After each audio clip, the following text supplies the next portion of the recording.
the Pollinating the Planet with Love show. Are you ready to go in, Cathy Byrd? Yay! All right, let's go.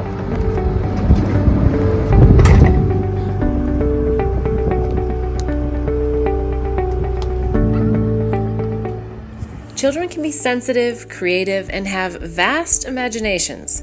But what if your child was describing memories that started or ended with, "when I was big like daddy"? Beliefs and discussions go deep on whether these comments are imagination or some paranormal reality. The fascinating facts from Cathy's story are mesmerizing and potentially life-changing as you shift with the facts that unfold in her book, The Boy Who Knew Too Much. There's never a dull moment as Cathy shares her real-life story to bring the message of eternal love to the world. Welcome everyone to the Pollinating the Planet with Love show. I'm your host, Beth Bell, and I'm excited to have a special guest here today with me. I'm in Thousand Oaks, California. Cathy Byrd is a residential real estate broker and mother of 2 young children who never had aspirations of becoming a writer until her 2-year-old son began sharing memories of being a baseball player in the 1920s and 1930s. A Southern California native, Cathy received her B.A. from UCLA and her M.B.A. from Pepperdine University. Prior to becoming a realtor, Cathy had an exciting 10-year career in sports marketing, working for the World Cup and Olympic torch relay organizing committees, and serving as vice president of the Magic Johnson Foundation. The most likely places to find Cathy in her free time is at a youth baseball field, and now it's in the Pollinating the Planet with Love show recording studio. So welcome. I'm so excited to have you here. Thank you. I'm so excited to see you. Yeah. So, I think we've done an interview before that was audio only. I was in Bali and you were here, and we got into a lot of the details about the book and how this all happened, and we're going to touch on some of that again. But there's so much more to talk about because your journey is never ending on this wild ride of a boy who knew too much. Yeah, you didn't ever think about previous lives. This was like not your, known destiny, but it clearly is your destiny now. So let's go back to when you were a little girl. What did you think you were going to be doing? No idea. Okay. So today you are a real estate agent, a mother of 2, and now also promoting this book, right? Right. And now a screenplay writer. And the movie is coming soon. We don't know exactly when, but it's coming soon. So take us through the journey. I'm going to start out like you have a 2-year-old. He starts saying things to you that seem a little bit interesting and maybe a little bit from imagination. Mm-hmm. What was the first moment that you recall that you were like, this feels odd, this feels more than just imagination? It started really when he was 2 years old and we did the movie with Adam Sandler. He did this baseball playing role in a movie and they found him on YouTube. And when we got to Boston, we were in the oldest stadium in the MLB, that's still standing. And when we got there and went there, there was this kind of soul connection. You could see it. He was 2 years old and he was experiencing something. And walking into the stadium. Right. I mean. And then when he saw the picture of Babe Ruth and got really upset to the point that we had to actually leave the stadium and saying that man was mean to me, it kind of made me think of all the things he had said prior to that about insisting, Mommy, I was a tall baseball player. Like all the things I had dismissed prior to that. All of a sudden I went, what is this? Yeah. Well, let's talk about the Adam Sandler thing, right? So you're recognizing that your son is doing a really great job at 2 years old with baseball. Mm-hmm. And from what I remember, he doesn't want to take off his uniform. Right. What kind of uniform did he have? A local uniform or did he have a Yankees uniform at that point? Well, at that point he had these beige pants that he called his baseball pants. He had this little white jersey with red stripes. We had a few of them, and he wore it literally every day for over a year. And then he started evolving into the MLB jerseys. But at 2, he had cleats on every day at preschool. It was a little bit obsessive. That part was a little concerning too, because, we would have to pitch to him and play with him 10 hours a day sometimes at 2 years old. And you realized how good he was. Right. We didn't know at the time. I mean, it was a natural talent that we didn't teach him. Like he knew to put his knee up when he would pitch a ball, or his swing was nothing he ever learned. Yeah, interesting. So you took video of him because you thought, I mean, of course, moms always take video of their kids, right? They're like, I gotta capture this moment. But it seemed like maybe you thought, wow, this kid is really good, enough so that you put it on YouTube, right? Like, what was the inspiration, or what was the thought, like, I want to put this on YouTube? Yeah, it's such a funny thing. I can't even, I know what it was. I wanted him to throw first pitch at Dodger Stadium because I knew that this would go away. I knew he has profound talent at 2 years old, but by the time he's 5, every kid will be able to do this, right? Got it. So I did this video, and it was him playing at Dodger Stadium, and I put it on the internet saying like, hey, we want to get the Dodgers to let him throw first pitch. That's what this was all about. And then the casting director from Adam Sandler happened to see it, because they guess they do some casting from YouTube. They've been searching the country for a little kid to play this role for like over a month. They'd had all these casting calls. And so they sent us to Boston without even meeting him or meeting us, and they had a backup kid. There was a kid who was much older who they also flew to Boston in case it didn't work out. Right, because it's unpredictable. You don't even know. Like, is my son gonna, handle the pressure? It's a movie set. Right. And let's talk about that, though. So how did he do on the movie set? So when you guys actually finally got in and the cameras were rolling, he's still, at that point, was he still 2 or was he 3? He was 2. Yeah, he was still 2. And he had the best time because it was all baseball. We were on a baseball field. Yeah. And even then they had to stop him because they have these rules on how many hours they can work a day. But, when he wasn't filming, he was playing baseball, and they were like, you have to sit, you have to rest. But that wasn't what he wasn't a rester. So, yeah. Well, it sounds like he really gets into the energy of the idea behind baseball. And then, so did the stadium come before he actually did the scene? Yeah, it was after. So he did the scene, and then we went to Fenway Park, and So that might have all been very energetically activating for him to like really get into that lights, camera, action too. Right? That's true. Yeah. And when we came back is when he really started coming out with things that were more concrete. Like, we were in an elevator, and he said, Mommy, this elevator looks kind of like a hotel. And I said, yeah, it kind of does. And then he said, when I was a tall baseball player, when I was tall like Daddy, I used to stay in hotels almost every night. And I was like, I get goosebumps. Really? Like, what would you do as a mother? Like, your child, who probably at that point had probably even never been in a hotel room. I don't know. Right. Because we just come back from Boston, but it was like and then I would kind of like just play with him. I'd say, oh, did you fly on airplanes? Joking, right? Yeah. And then he'd say, no, mostly trains. He'd never been on a train. So he would come up with these things, or about we had no lights on the field. We played our games during the day because there were no lights. And I'm not a history person, so I didn't know when lights came on fields, or when, and when baseball players traveled on trains. So I would go research, and when it was all consistent around that Babe Ruth era, is when I went, this is really weird. Yeah, that is really weird. Yeah. So, but you didn't believe in previous lives at that point in your life. Right. I didn't know anything about it. And I was struggling with it because of being a Christian.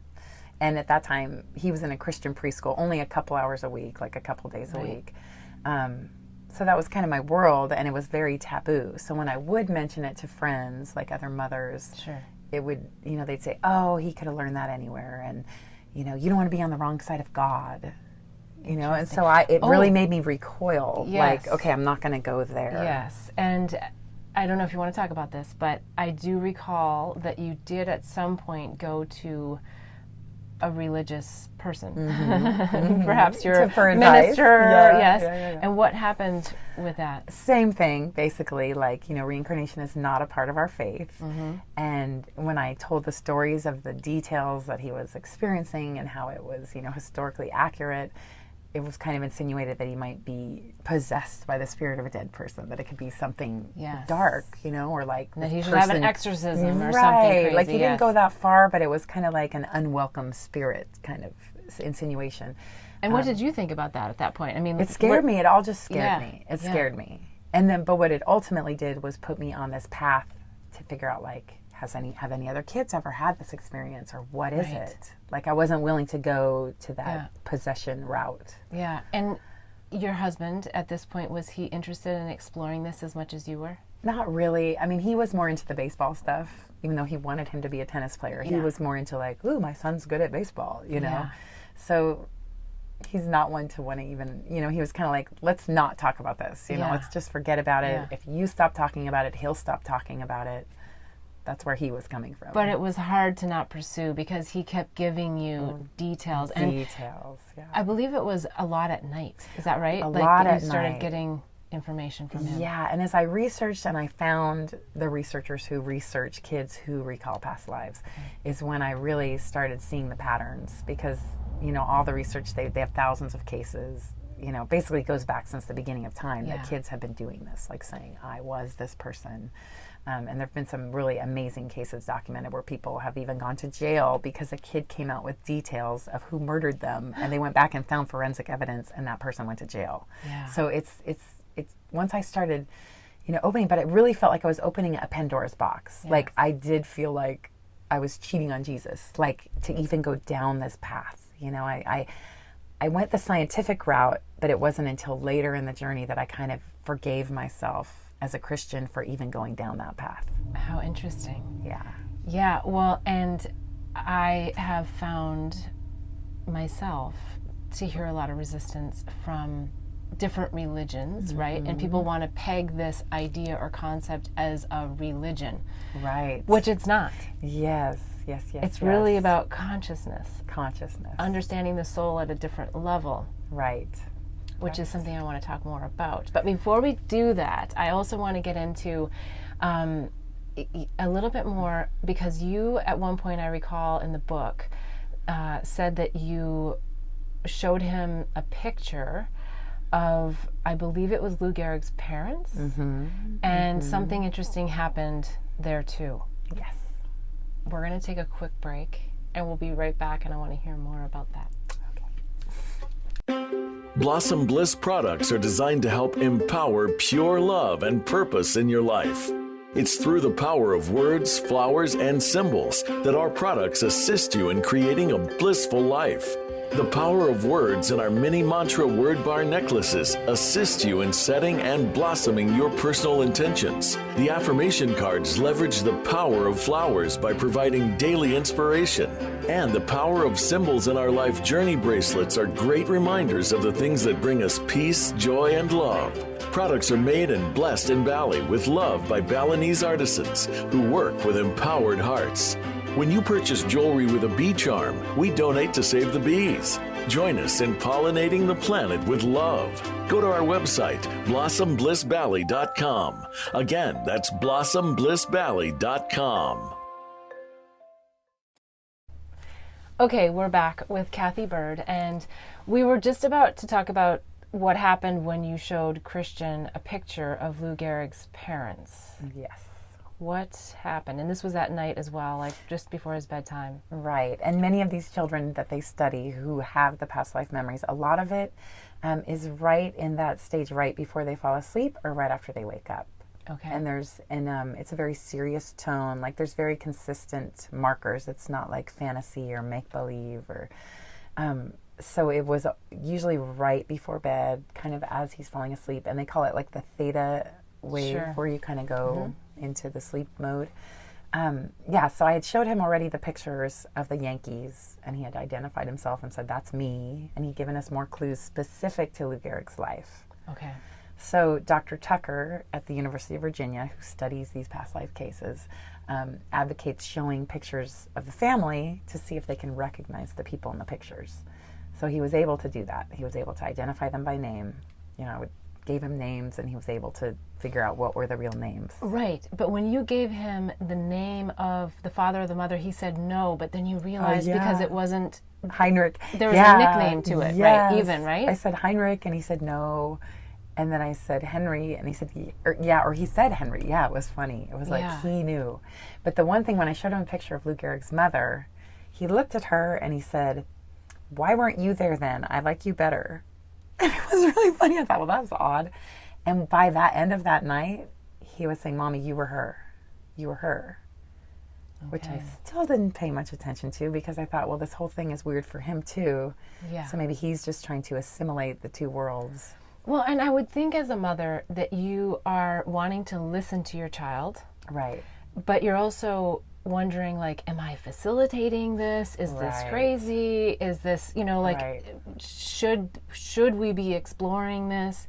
Like, what's going on in Should I be believing this, or is he making it up? Yeah. Or is this just coincidence? But you knew in your heart that he wasn't making this up. I mean, because it was really not until after I did the past life regressions and all the details about Christina Garrick's life came through that I could have never known. Okay, let's get into that. That's when I really went. Yes. It was almost like I needed proof, and then all of these things started happening, and then I was like, okay, maybe Christian's really onto something here. Yes. Okay. Yeah. Okay, so let's get into that, because you weren't someone who did past life regressions. No. How did you even think about doing a past life regression? Like, how did that come about that you go, oh, let me see if I can get some more information? Right. And one of my friends had told me about past life regressions, but I was still very reluctant to do it. Yeah. Like, even with psychics and things like that, that wasn't in my comfort zone. So past life regressions wasn't your thing, but you investigated it because... Well, at that point, it was very taboo to me, the past life regression. And even, like psychics or anything in that realm, it just felt not something I would do. When Dr. Tucker came to our house to interview Christian about his memories, he said to Dr. Tucker that he had picked me to be his mom. It was the first time he'd ever said that. And what made that make sense to me was when Dr. Tucker said many of these children who they interview have very specific recollections of choosing parents, like where they were, physical landmarks, where they were, where the parents actually were. And so when Christian said that, and that he was in the sky when he chose me, Dr. Tucker said it's all very consistent. So then I started thinking, well, maybe this mom thing is true. And I asked Dr. Tucker about past life regressions. And they don't do that as a part of their, because he's at a medical school at the University of Virginia, and they don't go there. But he did say that some very remarkable things have come out of past life regressions that are hard to explain. Right. So a week later, I went and did the past life regression. Wow. And that's And how were you feeling going into the past life regression? Excited, nervous? I mean, like, what was... Skeptical. Okay. Skeptical, and not anticipating, like, zero expectations. Zero. Yeah. So you get there and you get on the table, and was it difficult? I've done a lot of past life regression, but hypnosis, right? Like, I wasn't necessarily, I didn't have a specific goal. Right. Well, I did, but not necessarily past life. So it was very difficult for me. Right. I was very much in my head. Yeah. Oh, you continue. When you're under the hypnosis, you still have your logical mind going, where is this stuff coming from if the words are coming out? Yeah. So like, I would be at Yankee Stadium and he'd say, oh, are you drinking anything? And I'd say, a cola, like in someone else's voice practically. And I'm like, and then later I was like, a cola? Why would I use that word? Yeah. So it didn't take you long to really just get into the energy and start. And the body. Right. Like my body was heavy. My ankles, I could feel my ankles. So the people who are scared of past life regression or hypnosis therapy, what would you say to them? I would say, it doesn't scare me anymore at all. I don't look at it as like something dark. I look at it as a soul exploration, and that these divine messages come through. Because my favorite part of the past life regression is at the end, in the Dolores Cannon method, what you do is you can ask questions of your higher self. Sure. So, Jerome, who was the person who did the regressions with me, he would say, like, what was the purpose of Cathy and Christian coming together in this lifetime? And what's your message? And this divine words would come out, like to, show people that love can surpass one lifetime. Like, and it was words, and like it doesn't even feel like it's yourself speaking. You're almost listening to your own voice. Yeah, love can surpass lifetimes. What a profound thing to hear, and then actually at that point really feel, because all the pieces are coming together. Right. Tell us more though about the actual session, and like, when did you go, oh my goodness, I really was her? Like, what was it that came through that just like made you feel like this is all so true? Wow. Okay. Well, I did 3 regressions. The first one, what was amazing was like I died in it, and I went to heaven, and I saw Lou Gehrig. He was like, what do you see? And I saw Lou, and I saw my dog, and and he said, what does Lou say to you? And and he said, I will find you.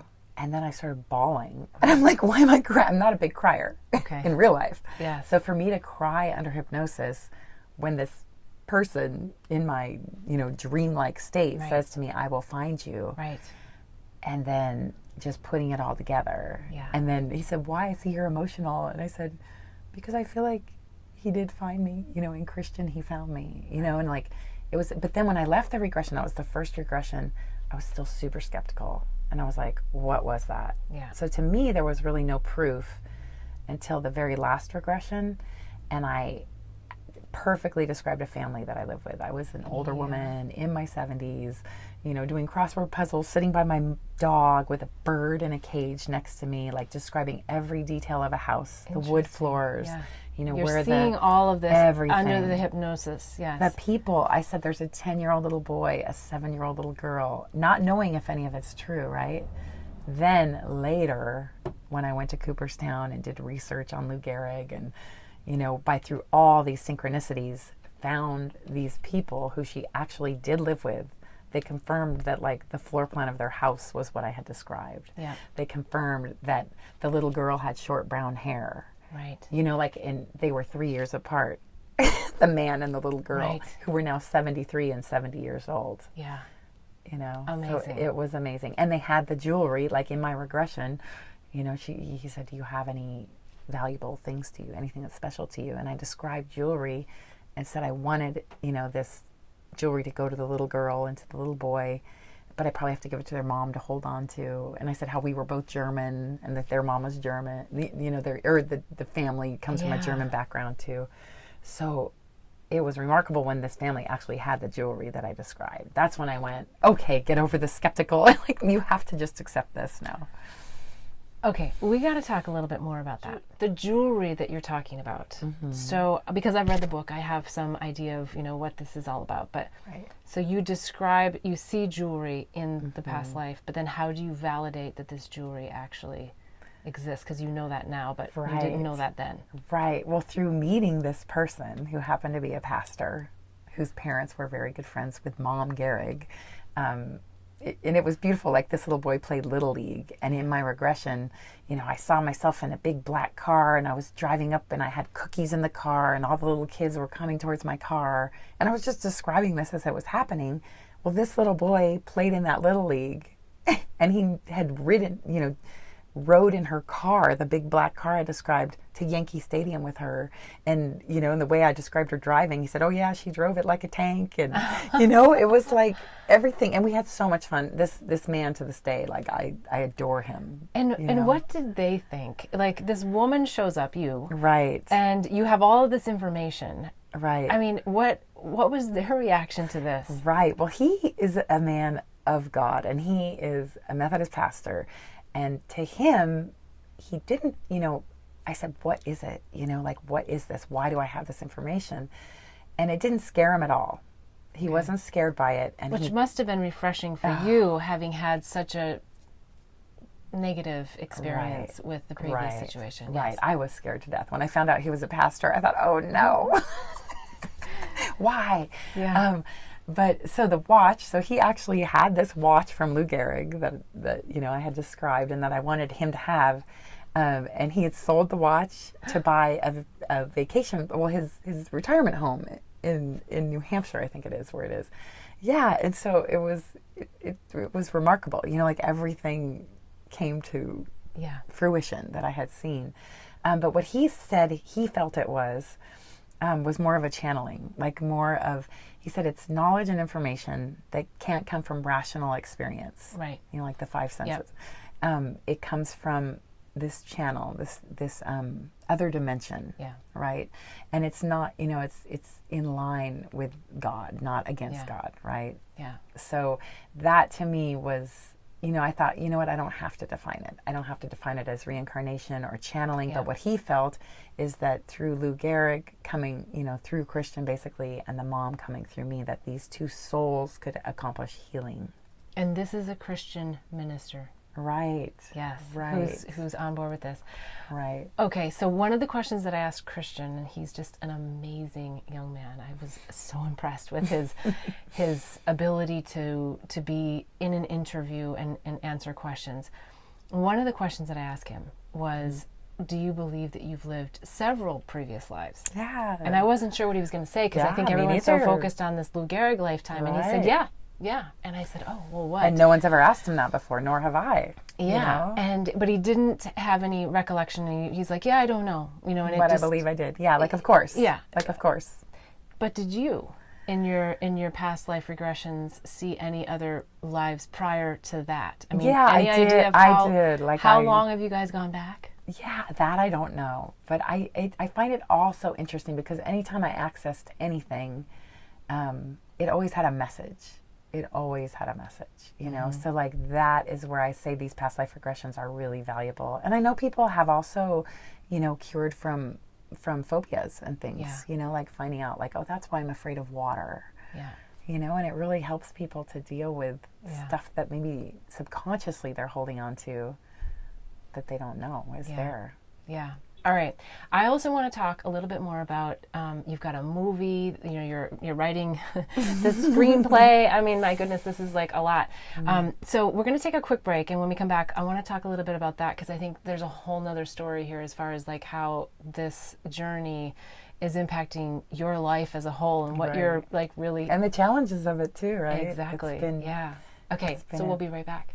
Blossom Bliss products are designed to help empower pure love and purpose in your life. It's through the power of words, flowers, and symbols that our products assist you in creating a blissful life. The power of words in our mini mantra word bar necklaces assist you in setting and blossoming your personal intentions. The affirmation cards leverage the power of flowers by providing daily inspiration. And the power of symbols in our life journey bracelets are great reminders of the things that bring us peace, joy, and love. Products are made and blessed in Bali with love by Balinese artisans who work with empowered hearts. When you purchase jewelry with a bee charm, we donate to save the bees. Join us in pollinating the planet with love. Go to our website, blossomblissbali.com. Again, that's blossomblissbali.com. We're back with Cathy Byrd, and we were just about to talk about the movie, right? So you're writing the screenplay, but lots of interesting things have happened. So you basically have gone to, I have a son who's telling me really interesting details, to should I believe him, to oh my goodness, I really believe him because he's telling me stuff that like couldn't be made up, to you know, getting professionals involved that tell you, yes, in fact, there are previous lives of a lot of young children that they remember at a certain point in their life. And I also want to talk about that because there's a point where that veil kind of comes in and becomes a lot less thin, and so they don't have access to that same information. So we didn't touch on that, which we will. To your own self-hypnosis, which is where you really start to feel like validated. Like this stuff isn't being made up. Like there's something here. Then you get other people that are very interested in the book, so much so that you get endorsements for the movie. So let's talk a little bit about like how does this fall into the hands of like the Wayne Dyers and the Jack Canfields of the world? So there's been a lot of, you know, very synchronistic events. But I would say going back to before I even wrote the book, the biggest thing I had to overcome, which is what I'm still dealing with, is overcoming the fear. So fear is a big thing to overcome then and even now, you're saying? Correct, Fear, because in your mind, it's always worse than it's ever going to be in real life. So all I could envision was like my son playing baseball at 10 years old and people going, oh, look at Lou Gehrig, you know, and putting that extra pressure on him. And we've had a little bit of that. But you know what? It rolls off of him. It rolls off of me. We're kind of like, we know what the message is. So it's never as bad as you think it is. But what happened with the movie is I had to go through it all over again because I had the courage. Okay, if this light goes out, we know it's Wayne. Now we're in paranormal. We've got lots of others with us here right now. Yes. So we were talking about the movie and that all kind of resurfacing again about the fear. Right. And I think about if I'm hearing you correctly, it's about the judgment of others that starts to come in. Right. And when it comes to your children, so what happened with the movie is we got very close. We were 3 weeks away from filming it. And you get on this train that you can't get off, right? And so, you know, what really scared me was putting my kids in the spotlight for the book was one thing, but doing it on the movie was a whole nother thing. Yes. So I had grave concerns about putting my kids into the spotlight over a movie that I didn't feel had the spiritual message of why I wrote the book. Right. So I kind of had made a huge decision, and I walked away from a big lump sum of money and said, you know what, it's not about money, it's not about time, it's not about any of this. Like, just walk away and go regroup and get back to the message of why you wrote the book. Yeah.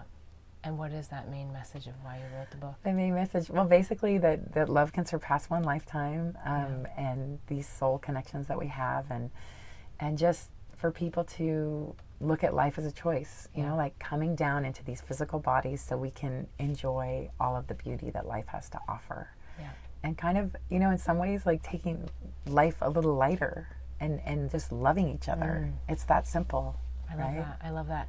Now, before you went through all of this with the movie, there was that time frame where I believe Jack Canfield picked up your book. Right. And what happened there, and how did it get in the hands of Jack, and why was he so compelled to support this? Right. Well, it started with Wayne Dyer, and he was the first original person that actually got me my publishing deal. And then 2 months later, he passed. Oh. So I almost feel like Wayne brought me Jack, because then Jack became my new mentor and supporter of the book. Yeah. And he did the book trailer for me, and he did the foreword. But he did do that, and he has a real understanding of this whole school of thought way beyond what I'm a newbie at this compared to you guys. So, you know, it was great for Christian to meet him and have his reality validated that, like, oh, it's not crazy, and there is something to this. Yeah, and Jack's a very busy man. Right. So to see that it stopped him in his tracks, I think it sounds like even he was surprised when he picked this up and couldn't put the book down. Right. And the book is The Boy Who Knew Too Much, Cathy Byrd. So, give you a plug there, because everyone that I have had read the book who listened to our last episode that was on the radio show, all my family and friends, I raved about this book, and they've read it from front to back. My mom has given her book to so many people, like, just to keep extending the message that's there, and it's changed people's lives because it opens up, I think, a whole new concept about being a human, having a soul, where do we come from? Right. Where are we going to? Yes. And, you know, it's just like, why are we here? Why are we here? Why are we here? And, you know, I think it's all, of course, I'm a little biased, but I think it's all about pollinating the planet with love. And I do too. That's my bottom line, is that life is a game, much like baseball's a game, and the one who loves the most wins. And it's the same as this message, right? It all comes down to one thing. Yeah, it is. And it's about connection and community and really living your life's passion and purpose, which you are now doing unexpectedly. You know, you're a realtor by trade. Right.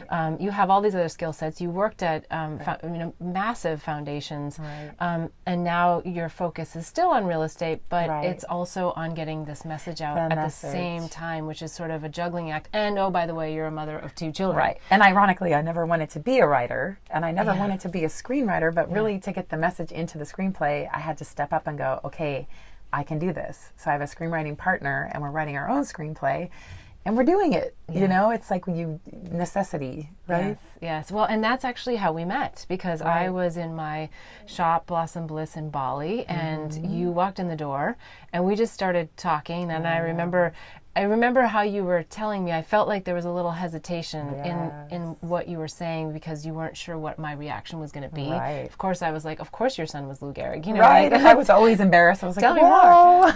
Yeah. And then it just felt like we had this incredible connection, like the universe divinely, you know, and brought us placed together. us. Because I think even that day you said, like, you were supposed to be writing, but you just said, I'm just going to take a walk. And your beautiful store and the flowers outside, and like, magical. Yeah, magical. It was all magical. Every day, fresh flowers, inviting people in. Yeah. Tell them what you did on your flowers in front of the store. Oh yes, we put love with marigold flowers written on the concrete. Yeah, it was really fun because it brought a lot of people together, and it brought community and connection. And I think what was so great is people from all around the globe. You know, so incredible. And monkeys. There were monkeys there too. Yes, and there's monkeys. It was on Monkey Forest Road. I mean, how could there not be monkeys? Okay, so I want to talk a little bit about the how you actually got the book written. So how did you meet Wayne Dyer?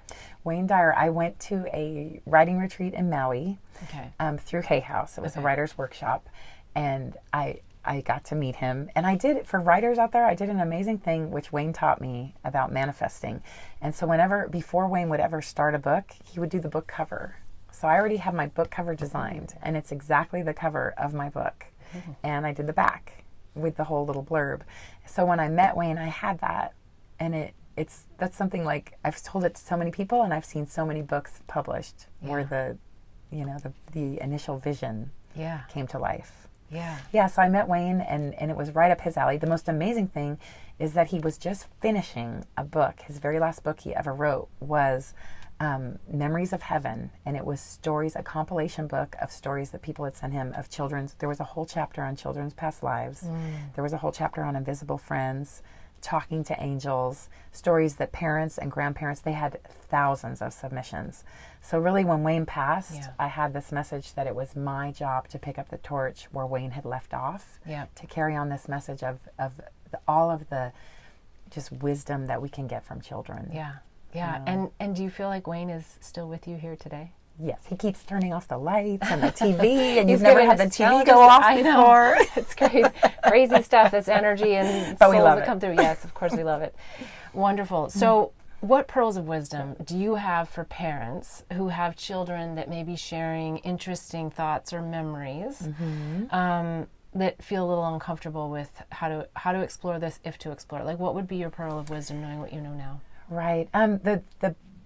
The thing that Dr. Tucker tells people is, don't ask leading questions. You never want to lead a child down that path or hope that your child has this, it's something, but let them express it when they feel like they have a desire to. Right. And I would say write it down too, because you forget and they forget. Write it down, yes. Great. Write it down. Simple advice, but really good advice. Right. Or even in today's world, you can transcribe it probably as you're recording it at the same time.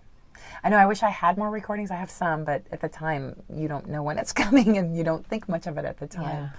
Yeah. So. When children are having this memory, there's sort of a window. Let's talk about that. Right. So what do they say? Like 5, 6, 7 is like the ages I think I've heard where the veil becomes quite thick at that point, and they don't necessarily get into that energy. Do you know anything more about that, and why does it sort of end? Amazingly, it's the same for like invisible friends too. Okay. Little kids that are like, don't sit on that swing, Johnny's there. By the time they're 5, 6 and school age, they're more assimilated. The veil is thinner. I mean, it's thicker. And they're more assimilated into their now and not so able to access that other dimension. Yeah. Well, and it seems natural that would and need to happen, because at some point I think you also felt like, I really want Christian to be Christian as opposed to be Lou Gehrig, because that sort of is a difficult place to sort of feel to be two different people when you're in a human existence as Christian. So that was probably a divinely guided, door to close in a sense. Like it's a relief, when it does happen.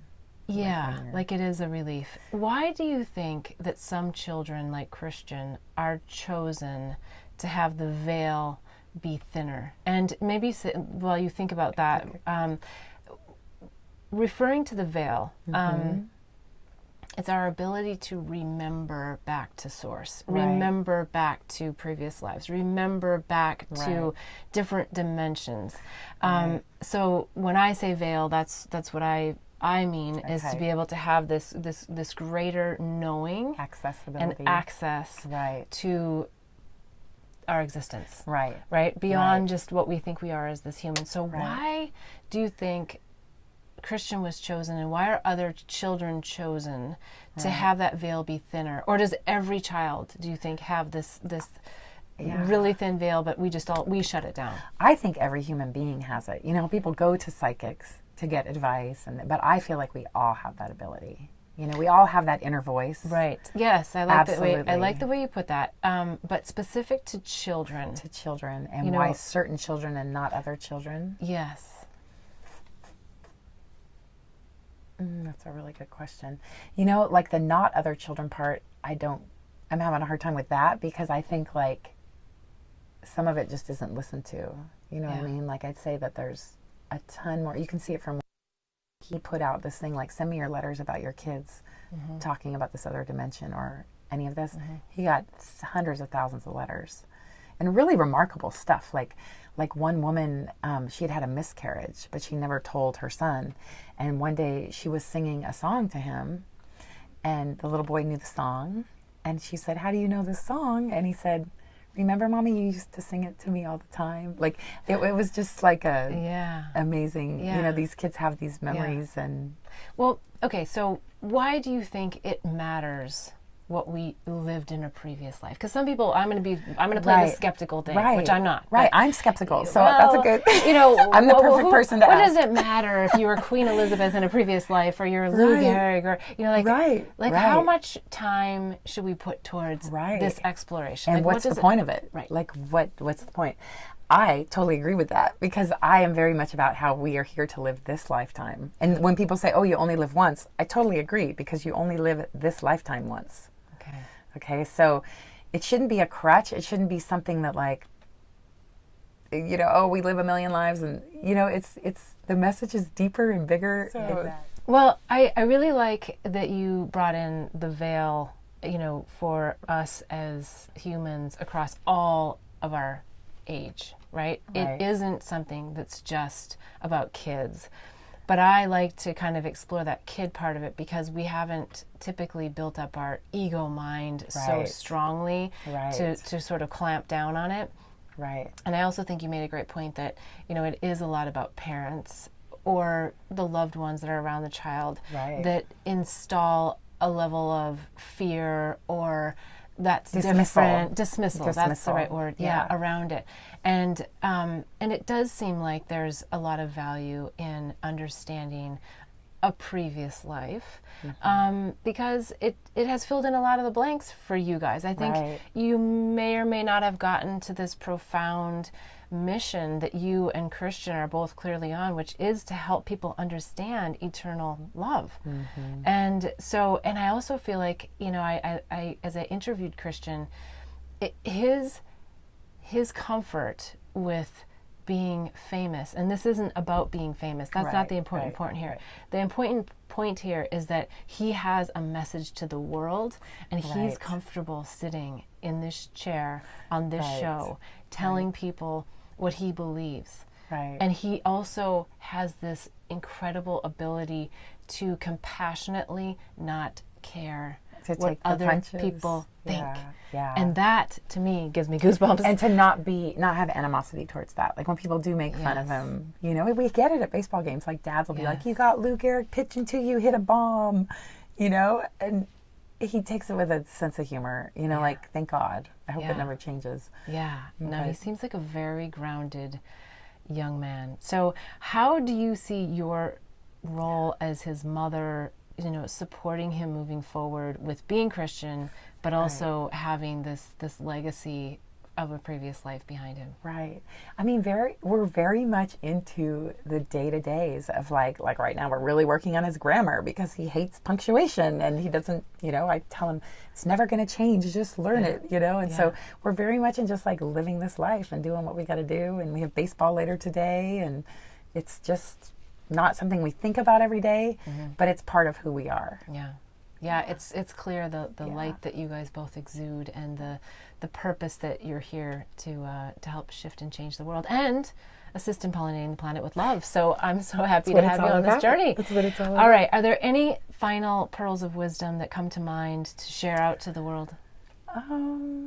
Just to keep loving and to keep hope. That was another big message of the book, is to have hope and have faith. And one motto that I've taught my kids, that Christian wrote it in a paper recently, and it says, if you believe in yourself and you are working to do good in the world, the magic of life will reveal itself to you. Oh, I love that. And we just were talking about magic this morning and living in the magic. So what an incredible story to tell. And I can't wait to see what happens, what blossoms. But most importantly, I'm just so grateful for this moment of now. Thank you. Yay. All right. Well, you may or may not know that I have a pollinating love mudra. I'm wondering if you'd be willing to do it with me. Absolutely. On the show, because it's a way to connect, and I believe it's a way to connect at a soul level. Okay. But the main goal is just to share unconditional love together. Lovely. So it only requires 4 things: your heart, Okay. your hands, Okay. your eyes, Okay. and most importantly, the intention to give and receive love. Okay. Okay, so it's very simple. You can do it in 20 seconds or less, or Okay. longer. So we take our hands, put our fingertips together, and then put our wrists together, and then imagine this to be a little lotus flower. Okay? So the lotus flower, let's put up to our breastbone right here, 4th chakra. And then I do like to close my eyes just for a moment and think about someone, something that you're incredibly grateful for, something that brings you peace, joy, love. Feel it in your heart, and then just see that love going into the little lotus flower. You might even feel some warmth between your hands. And then when you're ready and you've got that love inside the lotus flower, open your eyes. And now we're going to share it with each other. So we're going to blossom our little lotus flower. So just gently raise your lotus, and your middle fingers come open, your index fingers come open, and your thumbs come open. And then we just go like this and share it with each other. And then out into the world. Yes, the sprinkles of bliss to everyone. And we come back to Namaste, which is I honor the divine in you, my dear. I honor the divine in you. Yay. Thank All you. right.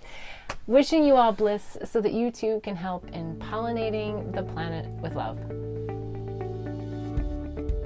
I hope you've enjoyed this episode with Cathy Byrd as she shared incredible details of her life and the revelations of her son's previous life.